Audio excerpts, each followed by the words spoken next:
New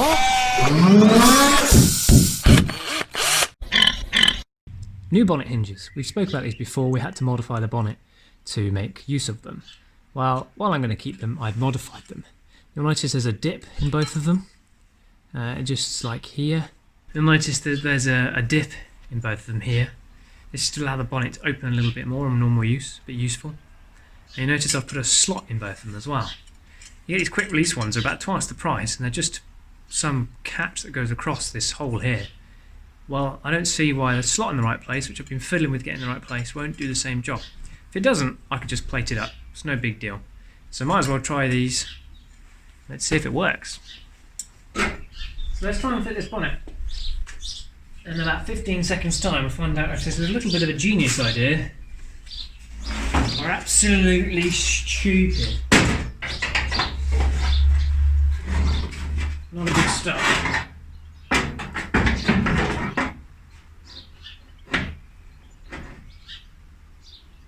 I missed.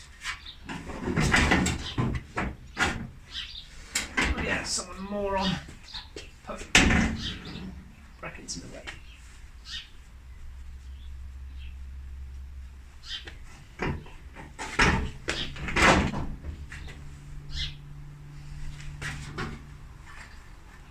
Again, I'm not saying this is like quick release as in pull a pin and the bonnet flies off. But maybe, it'll make life easier. Right.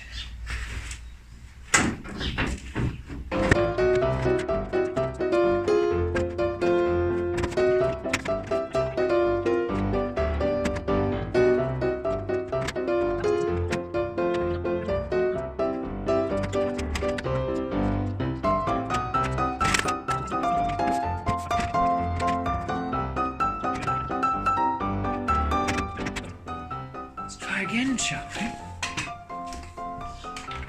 This is why I don't record everything I do. Because this stuff happens. Do I trim those bushes, mounts now? No, let's see if we can get away with it.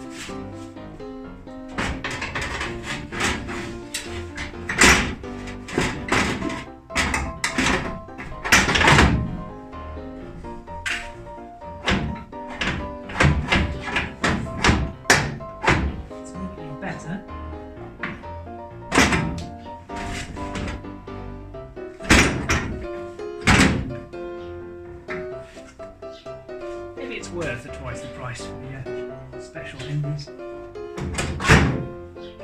Well, in a minute.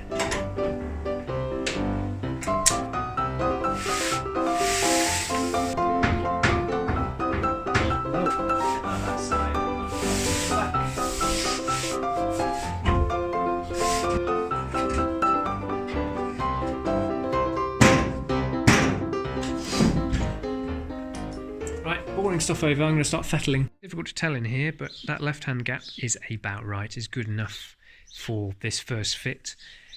You know, we can fiddle on the last fit, and once Max has had a go at it as well, I'm sure it'll be improved. This side I'm really struggling with. It pinches close here, it's wide there, and it's wide there. I'm sure in the brain of a bodywork man, he'd know how to fix that. I don't at the moment, so I'm going to work at one problem at a time. I'm going to try and even up the gap up to this point. So bring the wing in up there and away here, and then here I'm thinking about bringing the panel out from behind and bringing that crease across. It's a bit of an odd one really, but let's work on the bit at the back there first. But that's where we're at, and also by the way, the bonnet is all the way down, but we're missing part of the turbo. So I'm just working on shaving some edges away from the turbo. We're going to see if we can try and fit it now. We won't use this outlet. I'm going to cut this off and weld on a pipe in this direction, you know, nice and neat down here, rather than coming out here, because this will foul the bonnet. We were talking about a bonnet bulge, but if we can get away with it with modifying the turbo, as I am, then great. If that's anything that's got to be modified to not have a bulge in the bonnet, then I'm really pleased with that. Oh, I have done something else on the turbo. Is these fittings, you can see some paint. I have trimmed the bonnet, but these fittings were sticking out on their fitment, so there's they were out by about 4 or 5 mil here. So with an aluminium drive or punch, we managed to push them in a little bit more, which gave us a bit of clearance. We were also able to bend them a little bit, which we want to go in that direction anyway. But again, it gave us just that few more mil clearance. Modifying the housing and see if we can get that to clear. That's our next step after we've got this bonnet to truly line up. But it's looking good. We're getting there. Again, pointless showing you all these videos. I've been at it for 3 hours getting this all to fettle and line up, and been adding bits and cutting bits off. So I'll give you progress in a moment.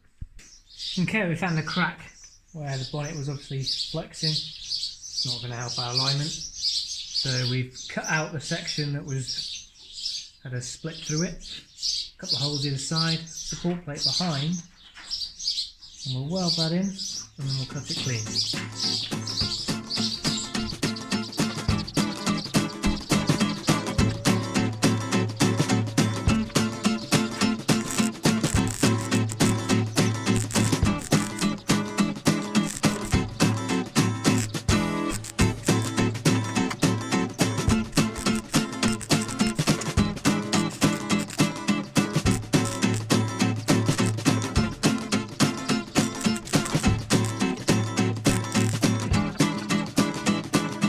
Sorting out the bonnet fitment, modifications so far to the bonnet. We had to move these brackets forwards. We repaired a section here which does need a little bit of infill with some metal, perhaps a little bead of welder on the top there, or filler, probably filler, Max will fix.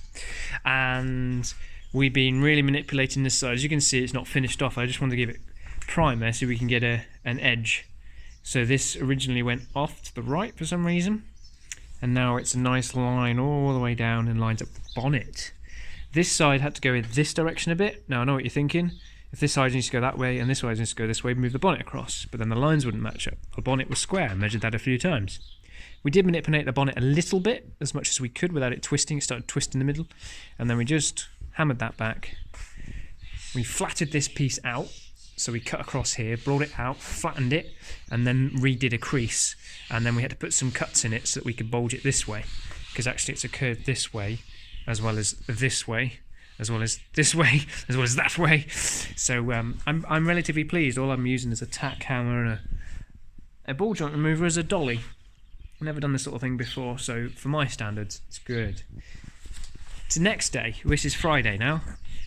That doesn't really relate, does it? Anyway, it's the next day after doing all that.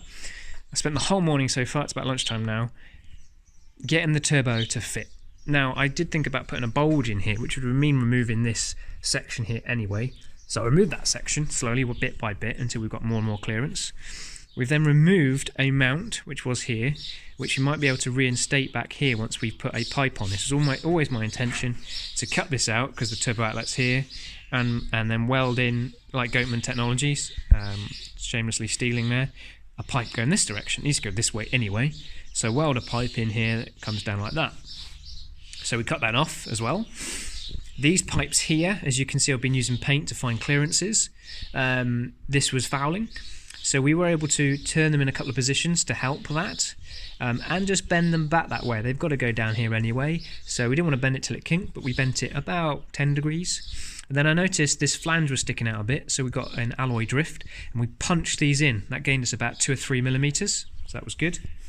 We then actually rotated it anti-clockwise, if you're looking in this direction, which made this slightly worse, but this is obviously the main fouling point on the bonnet now.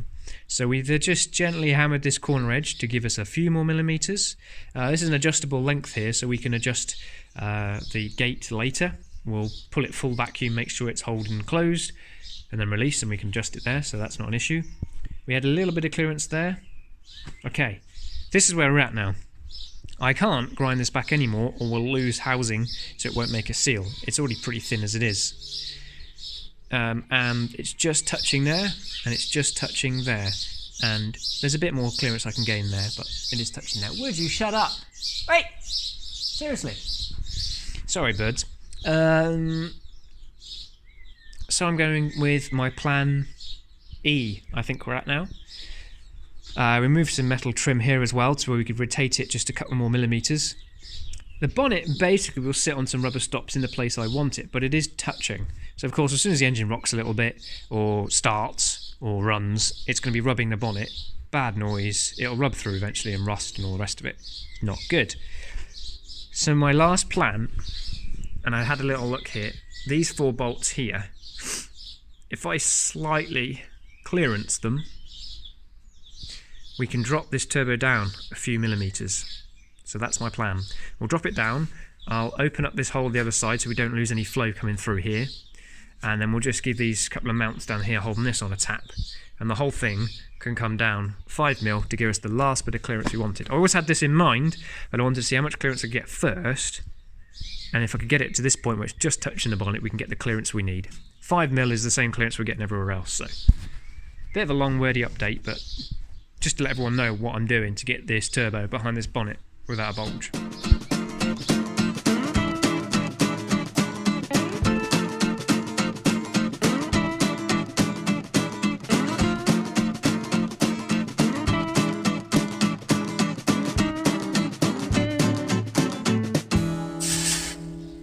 Woo! She is warm.